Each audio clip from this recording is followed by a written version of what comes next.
에덴 찬양대의 찬양은 늘 우리의 마음을 울리는 것 같습니다. 그래서 우리가 어느 곳에 있든지 무엇을 하든지 하나님의 복음을 위해 기도하고 애쓰고 수고하는 것이 우리의 사명이다라는 것을 에덴 찬양대의 찬양을 통해서 깨닫게 해주시는데요.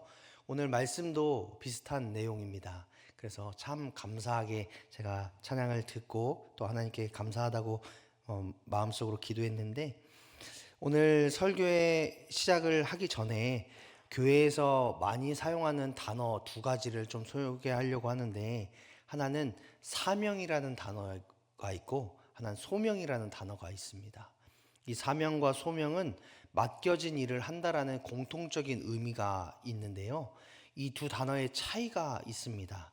사명은 어떤 직업이나 위치에 따라서 맡겨진 일을 이행한다라는 뜻을 가지고 있기 때문에 세상에서도 사명이라는 단어를 사용하기도 합니다. 그런데 소명은 세상에서 사용하지 않습니다. 왜냐하면 이 소명은 하나님께서 일을 위해서 그 사람을 부르시고 그 사람이 그 부르심에 합당한 능력을 하나님께서 부어주심으로 인해서 그 일을 감당케 하시는 것이 바로 소명이기 때문에 그렇습니다. 그래서 사명이라는 말은 세상에선 사용하지만 소명이란 말은 사용할 수 없습니다. 소명이라는 말은 늘 교회 안에서만, 믿음이 있는 사람들만 사용할 수 있는 단어가 바로 소명입니다. 왜 소명이라는 단어를 소개했냐면, 우리가 읽은 사무엘상 3장이 바로 사무엘을 부르시고 하나님의 일을 맡기시는 사무엘의 소명장이기 때문에 그렇습니다. 이 말씀을 함께 보면서 하나님의 소명을 받아서 이 세상을 살아가고 있는 우리, 왜 하나님이 우리를 부르셨을까? 그 이유, 또한 그 부르심 앞에서 우리는 어떤 태도를 갖추어야 되는 것이 하나님께서 원하시는 뜻일까를 한번 살펴보고자 합니다. 먼저 하나님께서 사무엘을 부르셨을 때의 이 시대적인 상황을 보면서 하나님의 부르심에는 어떤 이유가 있는지를 함께 나눠보고자 하는데요, 1절의 말씀을 보니까 아이 사무엘이 엘리 앞에서 여호와를 섬길 때에는, 즉 어린 사무엘이 엘리야와 함께 여호와를 섬기는 성전에 있을 때에는 여호와의 말씀이 희귀하여 이상이 흔히 보이지 않았더라 라고 말씀하고 있습니다. 이 말씀만 보면 마치 사무엘이 살았던 시대에 선지자가 없어서 하나님의 말씀이 선포되지 않았나? 혹은 제사장이 없어서 하나님께 드리는 제사가 이루어지지 않았나? 혹은 외부의 억압이나 혼란으로 인해서 하나님을 섬기는 것 자체가 굉장히 제한적이었나? 이런 생각이 들어지는 구절이기도 합니다. 그런데 사무엘이 살았던 그 시대에도요, 선지자를 통해 하나님의 말씀이 선포되었고 제사장을 통해 하나님께 제사가 드려졌고 또 외부의 억압이나 혼란으로 인해서 하나님을 섬기는 일이 제한받지도 않았던 시기가 바로 사무엘이 살았던 시기입니다. 그런데 왜 하나님께서는 이 사무엘이 소명받았던 이 시기에 여호와의 말씀이 희귀하였고 이상이 흔히 보이지 않았다라고 말씀하셨을까요? 아모스서 8장 11절의 말씀을 보면, 우리 한번 아모스서 8장 11절 말씀 다 같이 한번 읽어보겠습니다. 시작. 주 여호와의 말씀이니라.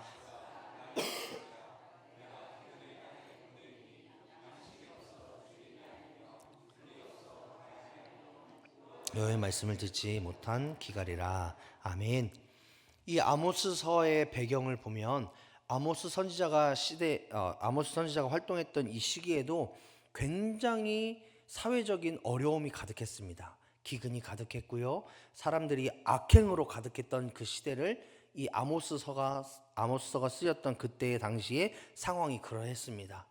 그런데 이 아모스서를 적었던 아모스 선지자가 그 모든 상황을 보면서 예언할 때에, 우리에게는 곡식이 여물지 못하는 환경이기 때문에 우리가 먹을 것이 없습니다. 혹은 정치인들이 정치를 잘하지 못해서 그렇습니다. 혹은 외세의 탄압을 받아서 우리가 이렇게 어렵습니다. 이렇게 예언하지 않았어요. 아모스서 8장 11절의 말씀을 보니까 내가 기근을 땅에 보내리니 양식이 없어 주림이 아니다. 물이 없어서 너희가 목마른 것이 아니다. 뭐가 없어서 그러냐? 여호와의 말씀을 듣지 못함으로 기갈이 임했다. 이렇게 표현하고 있는 것을 보게 됩니다. 선지자가 없어서, 예언자가 없어서, 외부의 어떤 일로 인해서 죄로 가득하고 강팍해진 세상이 만들어졌다는 것이 아니라 하나님의 말씀이 부재했기 때문에, 더 자세히 이야기하면 하나님의 마음을 알고 전하는 사람, 그리고 그 말씀대로 살아가는 사람이 없었기 때문에 세상이 죄와 고통으로 기갈을 당하고 있다라고 하나님께서 말씀하고 계시는 거예요. 이와 마찬가지로 사무엘이 살았던 그 시기, 자신의 소견에 옳은 대로 행했던 그 시기 역시도 하나님의 마음을 알고 하나님의 마음을 전하고 그 말씀대로 삶을 실천하는 사람들이 없었기 때문에 하나님의 말씀이 희귀했고 이상이 보이지 않았던 그런 시대를 살아가고 있었다라고 하나님께서 평가하고 있다라는 것이죠. 그렇다면 이 말씀을 듣고 있는, 그리고 우리가 살아가고 있는 이 시기는, 이 세대는 여러분 어떻습니까? 예전에는 예배를 드리려면 꼭 교회에 오셨어야 됐습니다. 하나님의 말씀을 듣고 찬양하려면 꼭 교회에 오셔야지만 말씀을 들을 수 있고 찬양을 할 수 있었습니다. 그런데 지금은 어떻죠? 집에 있어도 TV나 핸드폰만 틀면 수많은 목사님들의 설교를, 또 수많은 예배팀의 예배를 언제 어디서나 내 취향에 맞게 선택해서 들을 수 있습니다. 그런 시대를 우리가 살아가고 있다는 거죠. 그래서 어떤 분들은 조금 과장해서 말씀과 예배의 홍수 속에 우리가 살아가고 있다, 이렇게 평가합니다. 그런데 예배와 말씀이 넘쳐나는 이 시대가 여러분 어떠신지요? 우리가 꼭 교회에 와야지만 예배드렸던 그 옛날 과거와 언제 어디서든 하나님께 예배드릴 수 있고 찬양할 수 있는 핸드폰과 스마트폰을 통해서 언제 어디서든 하나님을 예배할 수 있는 지금과 비교해 봤을 때 여러분 언제가 더 악하다고 생각하십니까? 죄가 가득하고 또 그로 인해서 강팍한 인생을 살아가는, 종말에 가깝다라고 평가받는 시대가 과거인가요? 아니면 지금인가요? 네, 감사합니다. 하나님의 말씀이 가득하고 수많은 예배가 있음에도 불구하고 지금이 죄로 가득하고 강팍해졌다라고 우리는 느끼고 있습니다. 그리고 말하고 있지요. 이렇게 될 수 있었던 이유가 무엇일까요? 하나님의 사람인 우리가 하나님의 말씀은 들으나 그 말씀에 담긴 하나님의 뜻을 분별하지 못했기 때문은 아닐까요? 그리고 그 말씀대로 우리가 삶으로 살아내지 못했기 때문은 아닐까요? 신명기 8장 3절의 말씀을 보면 이렇게 말씀하고 있습니다. 너를 낮추시며 너를 줄이게 하시며 또 너도 알지 못하며 내 조상들도 알지 못하던 만나를 내게 먹이신 것은 사람이 떡으로만 사는 것이 아니요 여호와의 입에서 나오는 모든 말씀으로 사는 줄을 내가 알게 하려 하심이니라. 아멘. 하나님은요, 애굽에서 구원받은 이스라엘 백성들이 이 광야의 시간을 통해서 나는 오직 하나님만 섬긴다, 말씀에 순종하여 거룩한 하나님의 백성이 된다, 그런 삶을 살아간다, 이것들을 배우게 하기 위해서 광야의 시간을 허락하신 거예요. 그리고 그 시간들을 통해서 이 말씀을 허락하신 거예요. 어떤 거요? 사람에게 주어진 환경, 사람에게 주어진 능력, 사람이 가지고 있는 그 어떤 것으로 우리가 인생을 살아가는 것이 아니라 여호와의 입에서 나오는 하나님의 말씀으로 말미암아 우리가 삶을 살아간다. 그것이 우리의 능력이다. 그것이 우리에게 주시는 하나님의 힘이다. 이것을 우리의 입술을 통해, 우리의 삶을 통해 보여주기를 원하셨기 때문에 이런 은혜의 말씀을 우리에게 주신 겁니다. 마찬가지로 광야와 같은 세상을 살아가고 있는 우리에게 하나님의 말씀을 듣게 하시는 이유가, 그리고 그 말씀대로 살게 하시는 이유가 무엇일까요? 하나님의 백성다운 삶, 하나님의 말씀에 순종하는 삶, 하나님의 거룩한 인생을 우리가 우리의 삶을 통해 살아내기를 원하시기 때문에 하나님께서 말씀을 우리에게 주시는 거 아니겠습니까? 그래서 우리가 아무리 많은 말씀을 듣고 아무리 많은 예배를 드렸다, 이게 우리의 자랑이 아니라 하나의 말씀을 들어도 내가 그 말씀대로 삶을 실천하며 살았다. 이것이 우리의 자랑이 되어야 돼요. 나는 하루 왼종일 기독교 방송 틀어놔요. 이게 우리의 자랑이 아니라 오늘 그 기독교 방송 혹은 하나님께 드리는 예배를 통해서 나에게 주신 말씀이 이것이고, 그래서 내가 그 말씀을 의지하며 살았더니 하나님이 놀라우신 은혜와 함께 하심을 내가 경험했습니다. 이것이 우리의 고백이 되어야 되고 우리의 자랑이 되어야 된다는 거죠. 하나님께서는 세상에 말하는 힘과 능력이 아니라 하나님을 신뢰하고 그 말씀에 순종하는 삶을 살아가라고 우리를 부르셨습니다. 하나님의 자녀로 부르신 이유가 단순히 우리가 불쌍해서 구원 허락하시고, 우리가 불쌍해서 하나님의 사랑 허락하시고 은혜 허락하시기 위해서 우리를 하나님의 자녀로 부르신 것이 아니라, 하나님의 자녀가 되었다면 하나님의 말씀에 순종하고 그 말씀을 우리의 삶으로 나타냄으로 인해서 하나님 살아계심을 간증하고 찬양하는 것이 우리를 부르신 하나님의 이유와 목적이라는 것을 여러분 기억하시기 바랍니다. 우리 에덴 찬양대가 찬양하셨잖아요. 우리가 힘이 없어서 그것을 가지 못할지라도 우리가 기도할 줄 아는 그 마음, 그 하나님의 부르심에 합당한 삶을 살아가고자 부단히 애쓰고 수고하는 그 마음을 하나님께서 우리가 갖기를 원하시기 때문에 우리 한 사람 한 사람을 하나님의 자녀로 부르셨다라는 것을 여러분 믿으시기 바랍니다. 이 분명한 하나님의 부르심이 사라졌기 때문에, 세상을 잘 살아가야 된다라는 그 이유로 그 부르심에 적당히 타협하며 살았기 때문에 말씀과 예배의 홍수 속에 살아가고 있지만, 그리스도인들이 힘을 잃고 능력을 잃고 살아가는 것은 아닌지 우리가 한번 돌아볼 필요가 있습니다. 그리고 이 모습이 사무엘이 살았던 그 시대와, 그리고 우리가 살아가고 있는 이 시대와 전혀 다르지 않다라는 것을 말씀을 통해서 깨닫게 되는 거죠.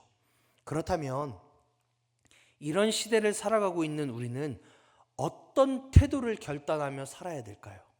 저는 엘리 제사장과 사무엘을 통해서 교훈을 얻고자 하는데요, 그 전까지는 가정, 가문에 주신 하나님의 말씀을 보았다라면 오늘은 나 개인을 향한 하나님의 말씀을 좀 묵상해 보려고 하는데요, 먼저 엘리 제사장을 통해서 우리가 하지 말아야 될 것이 무엇인지를 함께 나누고자 합니다. 2절의 말씀을 한번 읽어보겠습니다. 사무엘상 2절입니다. 다 같이 한번 읽어보겠습니다. 시작.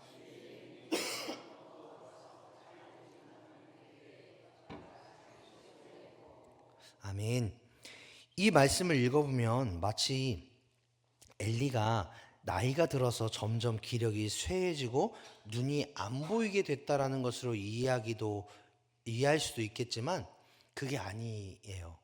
물론 그럴 수도 있지만요, 예로부터 히브리 사람들은 눈이라는 기관이 하나님의 뜻을 분별하고 그리고 하나님께서 나아가야 될 방향을 제시하실 때에 그것을 보는 기관으로 여겼습니다. 그렇죠? 그래서 우리가 눈이 쇠해진다라는 것, 우리하고 비슷한 개념이죠. 그런데 여기에 하나님의 뜻을 분별하다라는 것이 들어갔기 때문에 좀 특별한 의미를 가져요. 그래서 성경에서 눈이 밝다 혹은 아직까지 눈으로 볼 수 있다, 이런 개념들이 나올 때는 그들이 하나님의 뜻과 하나님의 섭리가 무엇인지를 분별하는 능력을 가지고 있는 사람이다 라고 여기시면 될 것 같습니다. 그런데 우리가 앞서 보았듯이 이 엘리 제사장은 오늘 읽은 사무엘상 3장 2절의 말씀 그 전에도 이미 하나님을 무시하고 하나님의 뜻에 별 관심이 없었던 사람이다라고 우리가 사무엘상 1장 그리고 2장의 말씀을 묵상하면서 알 수 있었죠. 그에게는 하나님의 뜻을 분별할 필요가 없었던 그 사람입니다. 제사장임에도 불구하고요. 그랬기 때문에 이 제사장 엘리의 가정이 악한 길로 갔다라는 것을 우리가 말씀을 통해서 보았듯이, 이 사람은 하나님의 뜻을 굳이 알고자 하는 마음이 없었다라는 거예요.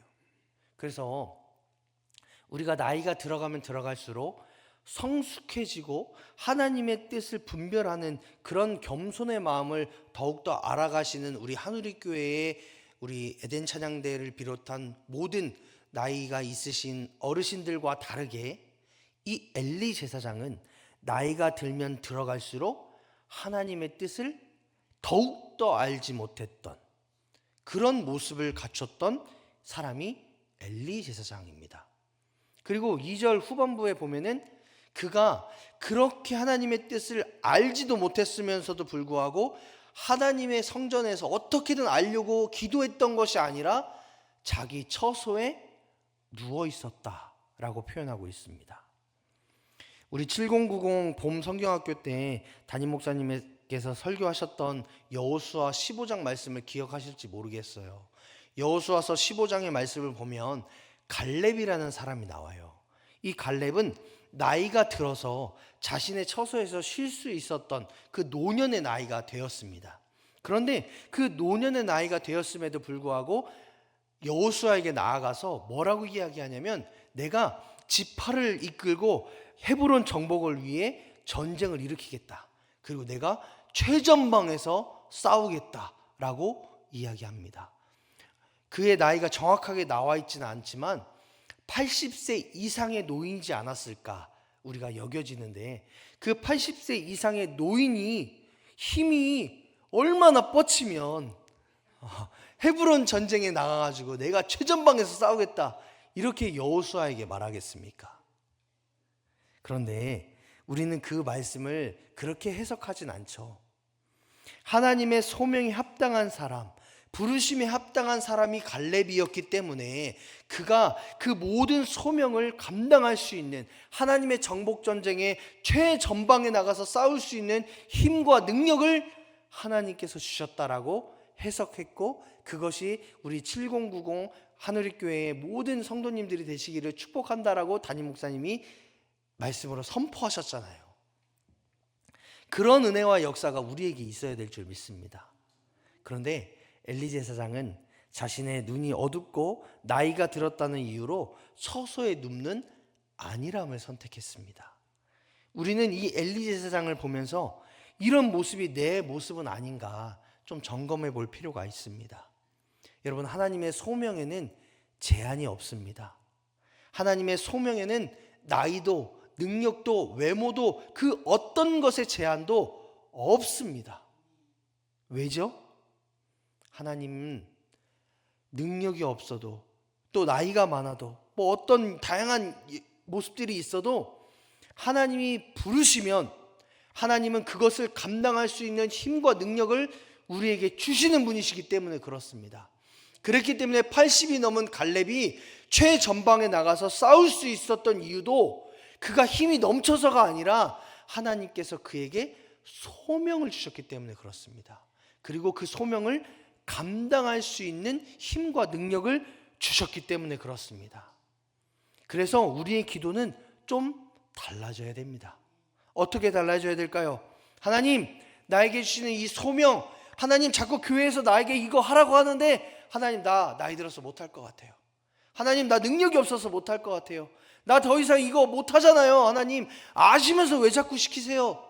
이게 자꾸 우리의 기도가 아니라 하나님 나에게 이런 부르심을 허락하셨다면 나를 갈렙과 같이 80의 노년에도 하나님 쓰시겠다라고 말씀하신다면 하나님 나에게 이것을 감당할 수 있는 힘과 능력과 건강, 상황, 환경들을 허락해 주십시오. 이렇게 기도해야 하나님 기뻐하시지 않으시겠습니까? 아멘이시죠? 네. 부르심에 합당한 자의 삶의 모습은 이래야 됩니다. 왜 하나님이 나를 부르셨을까를 분별하고 왜 하나님의 방향으로 나를 걸어가라고 말씀하실까를 깨달아 아는 것이 지혜 있는 자입니다. 엘리 제사장처럼 눈이 어두워서 하나님의 뜻을, 하나님의 말씀을, 하나님께서 원하시는 뜻을 분별하지 못하는 그런 신앙의 모습이 아니라 눈이 밝음으로 하나님께서 나를 왜 부르셨을까? 이 길을 어떻게 하면 걸어갈 수 있을까? 하나님 나와 함께 해달라고 기도하는 그 성숙한 신앙인이 저와 여러분이 되시기를 소망합니다. 우리 이사야서 40장 31절의 말씀을 다 같이 한번 읽어보죠. 이사야서 40장 31절 말씀 시작. 오직 여호와를 앙망하는 자는 새 힘을 얻으리니 독수리가 날개치며 올라감 같을 것이요 다른 박질하여도 곤비하지 아니하겠고 걸어가도 피곤치 아니하리로다. 아멘. 이런 은혜가 저와 여러분에게 가득 넘치시기를 주님의 이름으로 축복합니다. 아멘. 그러면 이제 우리는 사무엘을 통해서 가져야 되는 태도가 또 무엇인지를 볼 필요가 있는데, 사무엘상 3장의 말씀을 보면 우리가 아까도 말씀드렸듯이 사무엘의 소명장이라고 말씀드렸는데 3절의 말씀을 보니까 그 사무엘을 하나님께서 부르셨을 때에 사무엘이 어디에 있었는지를 볼 수 있습니다. 우리 3절의 말씀 다 같이 한번 읽어보겠습니다. 시작. 하나님의 등불은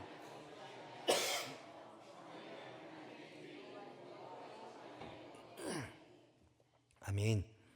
하나님의 등불은 원래 레위기를 보면은 꺼지지 않아요. 계속 켜져 있는 게 하나님의 등불이에요. 그런데 그 하나님의 등불이 꺼지지 않았다라는 것은 하나님의 임재가 그곳에 있었다라는 뜻을 가지고 있어요. 그러니까 하나님이 성전 가운데에 하나님이 역사하시고 함께하고 계셨다라는 겁니다. 그때에 사무엘이 어디에 있었냐? 이걸 볼 필요가 있다라는 거예요. 과연 어린 사무엘이 잘 곳이 없고 쉴 곳이 없어서 하나님의 성전에 있었을까요? 아니에요. 그 당시 제사장은 우리가 이미 보았듯이 욕심이 가득했었던 사람들이 제사장이었기 때문에 그들이 살았던 곳을 그 어디보다 깨끗하고 너무나 좋은 시설로 만들었던 것이 제사장들이 기거했던 시설, 그 장소였습니다. 그렇기 때문에 사무엘 역시도 좀 편하기를 원했고 좀 안락하기를 원했으면 자기 처소에 들어가서 쉬었으면 됐어요. 그런데 사무엘은 그런 선택을 하지 않았습니다. 오히려 조금 불편해도 조금 어려워도 하나님의 말씀이 있는, 하나님의 임재가 경험되어지는 그 성전을 사무엘이 택했다라는 것을 우리가 볼 필요가 있습니다. 이를 통해서 우리가 깨닫는 것은 무엇이냐? 사무엘은 언제나 하나님의 말씀을 의지했고 하나님 안에 살아가기를 간절히 소망했던 사람이었다라는 것을 깨닫게 돼요. 사무엘은 언제나 하나님의 말씀을 가까이 하며 하나님께서 원하시는 삶이 무엇인지를 깨닫는 분별력이 있었고, 또 늘 하나님의 성전에서 기도하며 하나님께서 원하시는 삶의 모습, 원하시는 사람이 어떤 모습인지를 깨닫고 자신의 삶을 갖고 나가는 사람이 바로 사무엘이었다라는 겁니다. 주님의 말씀을 주야로 묵상하고 그 말씀이 내 삶에 나타나도록 순종했던 사람이 바로 사무엘이었다라는 겁니다. 몸은 성전에 있으나 하나님을 무시하고 멸시했었던 그 제사장들과 다르게 사무엘은 하나님을 두려워하는 겸손함이 있었고 말씀 안에 살면서 하나님과 동행하는 삶을 살았습니다. 그랬기 때문에 그가 하나님의 능력 안에 거하며 하나님의 말씀을 이스라엘 백성들에게 전하는 위대한 선지자가 될 수 있었던 거죠. 잠언 29장 18절의 말씀을 보니까 묵시가 없으면 백성이 방자히 행하거니와 율법을 지키는 자는 복이 있느니라 라고 말씀하고 있습니다. 그리고 그 복을 누렸던 사람이 바로 사무엘이죠. 하나님의 율법 안에 있었고 하나님의 율법을 지켰고 더 나아가 그 말씀대로 순종함으로 인해서 자신의 삶을 갖고 나가기를 그 누구보다 애쓰고 수고했던 사람이 바로 사무엘이었다라는 겁니다. 이 사무엘의 모습을 통해서 우리는 하나님과 나의 거리가 얼만큼 되는가, 하나님의 말씀과 나의 삶의 거리가 얼마나 떨어져 있는지를 점검해 볼 필요가 있습니다. 여러분은 지금도 하나님과 날마다 동행하며 하나님의 말씀을 주야로 묵상하고 순종하는 삶을 살고 계십니까? 아니면 주일 아침마다 성경책을 때리면서 붙어있는 그 먼지 떨어뜨리라고 정신없고 막 흔들면서 아유 왜 이러는 거야 하면서 교회에 나오기에 급급한 인생을 살고 계십니까? 사무엘을 통해서 하나님과 우리 사이를, 그리고 우리 관계를 한 번 더 점검해 보시기를 바랍니다. 하나님과 동행하고 계시다라면, 하나님의 말씀을 주야로 묵상하며 하나님의 말씀 안에 우리의 삶을 갖고 나가고 계시다면 정말 잘하고 계십니다. 계속해서 하나님 나라 가시는 그날까지 계속해서 그런 인생을 사시기를 주님의 이름으로 축복합니다. 하지만 하나님과 거리가 떨어져 계시다면, 하나님의 말씀을 진짜 주일에만 이 성경책을 때리면서 교회에 오시는 그런 삶을 살고 계시다라면, 이제는 하나님과의 관계가 회복되어지고 주님의 말씀에 친밀함으로 나아가시는 그런 은혜가 있기를 소망합니다. 하나님은 하나님의 부르심 앞에 서 있는 우리가 하나님과 친밀하기를 원하시고, 말씀에 순종하기를 원하시고, 더 나아가 말씀의 삶을 살아가기를 간절히 원하고 계십니다. 사무엘이 하나님의 말씀 안에 거하며 하나님 말씀에 순종함으로 그의 삶이 복을 받았던 것처럼, 저와 여러분의 삶이 하나님과 친밀하고 주님의 말씀에 순종하고 주님의 말씀에 발견됨으로 인해서 하나님의 복을 받는 주님의 사람들이 되시기를 주님의 이름으로 축복합니다. 두 번째로 깨닫는 것은, 사무엘은 하나님의 부르심에 즉각 반응했습니다. 즉각 순종했습니다. 하나님의 부르심을 받을 때의 사무엘의 나이를 대략 12살로 우리가 보고 있는데, 이 12살의 사무엘은 하나님의 음성을 들어본 경험이 없었습니다. 그랬기 때문에 하나님께서 3번이나 사무엘을 불렀을 때에 이 사무엘이 깨가지고 엘리 제사장을 찾아가는 그런 모습을 볼 수 있어요. 우리가 사무엘상 3장의 말씀을 보면 그렇습니다. 그래서 이 설교의 말씀을 준비하면서 제가 실험을 한 가지 해봤습니다. 어떤 실험을 했냐? 사무엘은 대략 12살이라고 했는데 저희 집의 첫째가 11살이에요. 그 11살 아이를 잠이 푹 들었을 때 부르면 이 아이가 네 아빠 하고 일어날까? 아니면 그냥 잘까? 이게 너무 궁금한 거예요. 그래서 제가 어제 저녁 밤 11시에, 좀 괴팍하죠?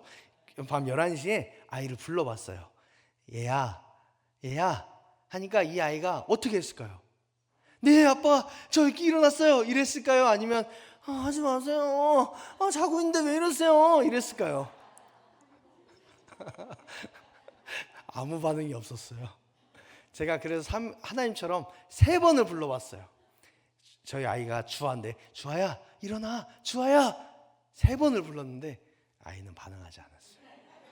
그래서 간지럼도 태워봤는데 하지 마세요 막 이러더라고요.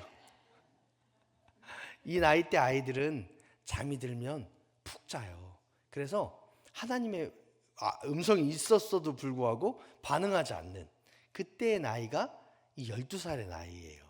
그런데 사무엘은 잠이 많고 깨지 않는 나이임에도 불구하고 하나님의 음성이 있을 때에 즉각 반응했다라는 것을 우리가 말씀을 통해서 볼 수 있습니다. 이를 통해 우리는 하나님의 부르심이 우리에게 임했을 때에 사무엘처럼 즉각 반응해야 된다라는 것을 깨닫게 돼요. 하나님은 비록 능력과 상황이 조금 부족해도, 나이가 어려도 하나님의 말씀에 순종함으로 나아갈 줄 아는 사람들을 통해서 일하시는 분이십니다. 하나님은 그런 사람을 찾으세요. 그런 한 사람을 통해서 하나님 일하세요. 그래서 창세기 22장 1절의 말씀을 보니까 아브라함 역시도 그랬어요. 21장 1절의 말씀 한번 읽어보겠습니다. 시작. 그 일 후에 하나님이 아브라함을 시험하시려고 그를 부르시되 아브라함아 하시니 그가 이르되 내가 여기 있나이다. 아멘. 하나님이 아브라함아 하고 불렀을 때 아브라함이 어떻게 했습니까? 하나님 저 좀 내버려 좀 주세요. 도대체 몇 번이나 부르시는 거예요? 이렇게 말씀한 게 아니라, 그렇게 반응한 게 아니라, 하나님 내가 여기 있습니다. 여기서 말하고 있는 내가 여기 있습니다는 단순히 하나님 나 여기 있는데요, 하나님 나 부르셨어요, 이런 의미보다는 하나님 내가 주님의 부르심에 반응할 준비가 되어 있습니다. 주님 나에게 말씀해 주시면 내가 응답하겠나이다, 이런 뜻을 가지고 있어요. 그래서 우리가 구약 성경을 볼 때 주님 내가 여기 있습니다, 내가 여기 있습니다 이렇게 말하는 예언자들의 말을 보면서 그냥 나 여기 있습니다 이렇게 말하는 게 아니라, 주님 내가 여기 있으니, 내가 주님의 말씀에 순종하고자 준비되었으니 나를 써주십시오, 이런 고백으로 우리가 보셔야 돼요. 그런데 여러분, 많은 신앙인들이 하나님께 부르실 때에, 또 교회에서 이런 사역을 했으면 좋겠어요 라고 말할 때 대부분의 신앙인들은 어떻게 반응할까요? 주님, 내가 여기 있습니다, 나를 써주십시오, 이렇게 반응할까요? 아니면 목사님, 내가 능력도 안 되고 상황도 아직 좀 어려워가지고 좀 어느 정도 좀 정리가 된 다음에 할게요, 그때 내가 연락 드릴 테니까 그때 합시다, 이렇게 할까요? 우리 하늘교회는 대부분 전자. 목사님, 내가 여기 있습니다, 내가 이렇게 준비됐습니다, 나를 사용해 주세요, 이렇게 반응하지만 대부분 교회는 내가 능력이 없어서, 준비가 안 돼서, 상황이 안 돼서 내가 그것들을 할 수가 없을 것 같습니다, 내가 어느 정도 좀 준비되면 순종할게요, 이렇게 말합니다. 그런데 여러분, 그 준비된 후 순종하겠다라는 그 말이 굉장히 믿음 좋은 말 같지만 그것은 잘못된 믿음의 말이고 절대 불가능한 말입니다. 저도 이제 목회를 한 지가 좀 됐더라고요. 한 10년 이상 됐는데, 목사로서 10년이 됐는데, 그 10년 동안 과거를 회상해 보니까, 목사님, 제가 준비된 다음에 꼭 할게요 라고 말한 사람 중에 하는 사람 거의 못 봤습니다. 거의 못 봤어요. 그 사람은 죽어도 못해요. 왜? 준비됐다라는 그 말이 맞지 않기 때문에 그렇습니다. 하나님께서 쓰시겠다라고 말씀하셨을 때는 내가 준비된 다음에 하겠습니다가 아니라, 내 기준으로 봤을 때 준비가 덜 된 것 같아서 하나님의 음성을 거절하는 것이 아니라, 나는 비록 부족한 것 같으나 주님의 말씀에 순종하겠습니다 라고 나와야지 되는 거예요. 사무엘은 그렇게 나갔기 때문에 하나님의 위대한 선지자가 되었습니다. 그리고 대부분의 그리스도인들은 그렇게 나아가지 못했기 때문에 지지부진한 신앙인, 혹은 개독교라고 욕먹는 신앙의 모습으로 이 세상을 살아가고 있습니다. 여러분, 하나님은요, 능력과 상황이 준비된 사람을 찾지도 않으시고 부르지도 않으세요. 왜 그러실까요? 그렇게 준비된 사람들은 대부분 내가 했어, 내 능력이 이만큼 되니까, 내 상황이 이렇게 되니까 내가 이거 한 거야 라고 교만하기 때문에 그렇습니다. 하나님은 조금 부족해도, 조금 연약해도, 조금 아무것도 가진 것이 없어도 그 사람들을 통해서 하나님의 선한 일들을 이루세요. 왜? 그 사람들은 나는 부족하지만 하나님이 함께 하셔서, 나는 연약하지만 하나님이 나를 사용하셔서, 나는 능력이 없지만 하나님은 능력이 있어서 이 일들을 하신 거야 라고 고백하기 때문에 그렇습니다. 하나님은 겸손한 사람을 통해서 일하시지 교만한 사람을 통해서 절대 일하지 않으십니다. 이것을 통해서 우리는 깨닫죠. 하나님, 나는 부족하지만, 나는 연약하지만, 내 상황과 환경은 보잘것없지만 하나님께서 말씀하시고 하나님께서 쓰실 때에 즉각적으로 반응할 수 있는 내가 되기를 원합니다. 그런 내 마음의 그릇이 준비되기를 원합니다. 주님, 나를 사용하여 주시옵소서. 이 기도가 저와 여러분의 기도가 되시기를 주님의 이름으로 축복합니다. 하나님께 사랑하신 여러분, 하나님의 말씀이 부자하여 혼란한 이 세상을 살아가고 있는 우리에게 하나님께서는 말씀하고 계십니다. 안일한 태도, 타협이 있는 그런 삶이 아니라 하나님의 말씀 안에 거하고 말씀에 즉각적인 반응을 하는 그런 삶의 태도로 살아가면 안 되겠니? 하나님은 하나님과 동행하며 말씀에 순종했던 어린 사무엘처럼, 그래서 그 어린 사무엘이 이스라엘을 이끌었던 영적 지도자가 되었던 것처럼 우리가 우리의 삶 가운데에, 가정 가운데, 직장 가운데, 자녀 가운데에, 교회 가운데에 그 사람들을 하나님께서 기뻐하시는 그 세상으로 이끌어갈 수 있는 그 어린 선지자와 같은, 어린 사무엘과 같은 그 한 사람이 저와 여러분이 되면 안 되겠냐고 지금도 요청하고 계십니다. 그 하나님의 부르심에 여러분 어떻게 반응하시겠습니까? 어떻게 말씀하시겠습니까? 지금 저와 여러분은 어떤 위치에서 하나님의 부르심에 어떤 반응을 하고 계십니까? 간절히 원하기는 저와 여러분의 삶과 가정과 직장과 자녀와 교회 앞에 하나님께서 원하시는, 하나님께서 바라시는, 하나님께서 찾으시는 그 한 사람이 저와 여러분이 되시기를 주님의 이름으로 축복합니다. 우리 한 사람을 통해 사무엘과 같이 이스라엘 백성들을 영적으로 이끌었던 그 지도자가 되었던 것처럼 저와 여러분 한 사람이 여러분의 삶 가운데에, 가정 가운데에, 자녀 가운데에, 교회 가운데에 어린 선지자와 같이 하나님께 기도하고 주님의 말씀에 순종하고 주님의 말씀 부르심에 즉각적으로 반응함으로 인하여서 우리의 삶의 터전들을 믿음의 공동체가 되고 하나님을 사랑하는 공동체가 되고 하나님의 기적과 하나님의 역사를 경험케 하는 그 은혜를 누리는 공동체가 되는 그런 축복의 사람들이 저와 여러분이 되시기를 주님의 이름으로 축복합니다. 여러분, 하나님께서 부르실 때에 여러분 어떻게 반응하시겠습니까? 설교를 다시 해야 될 것 같은데요. 내가 여기 있습니다. 주님, 나를 사용해 주십시오. 라고 반응하실 수 있는 저와 여러분이 되시기를 주님의 이름으로 축복합니다.